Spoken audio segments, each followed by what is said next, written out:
भ्रष्टाचार केला नाही तर तो रोखला म्हणून सरपंचाची खुर्ची गेली आणि बापाचं सरपंच पद जाताच पोराने चक्क गुलाल उधळला. नक्की काय घडलं पाहूयात. अमरावतीच्या वरुड तालुक्यातील बाबुळखेडा गावात लोकशाहीचा अजबच नमुना पाहायला मिळाला. सहसा भ्रष्टाचाराचे आरोप झाले की पद जातं, पण इथं भ्रष्टाचाराला ठाम विरोध केला म्हणून चक्क सरपंचांनाच पदावरून हटवण्यात आलं. ग्रामपंचायत सदस्यांनी सरपंचाविरुद्ध अविश्वास ठराव आणून त्यांना घरीच धाडलं. प्रामाणिकपणाचा असा धक्कादायक सन्मान झाल्याने परिसरातून संताप व्यक्त होतोय. इमानदारीने काम करणे गुन्हा आहे का असा सवाल देखील उपस्थित होतोय.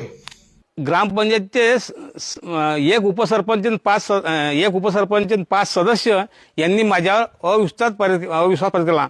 त्यांचं म्हणणं होतं की एक तर रोजगार सेवकाला घ्या कामावर, नाही तर आम्ही तुमच्यावर अविश्वास घेतो. मी प्रामाणिकपणे सांगतो की मी प्रामाणिकपणे ग्रामपंचायत कारभार चालवला. त्यांना एकच सांगितलं का मी रोजगार सेवकाला कामावर घेऊ शकत नाही, माझं पद पर्यंत चालेल. म्हणून यांनी हा अविश्वास माझ्यावर पारित केला आहे. त्याचा मला आनंद आहे, काही दुःख नाही आहे.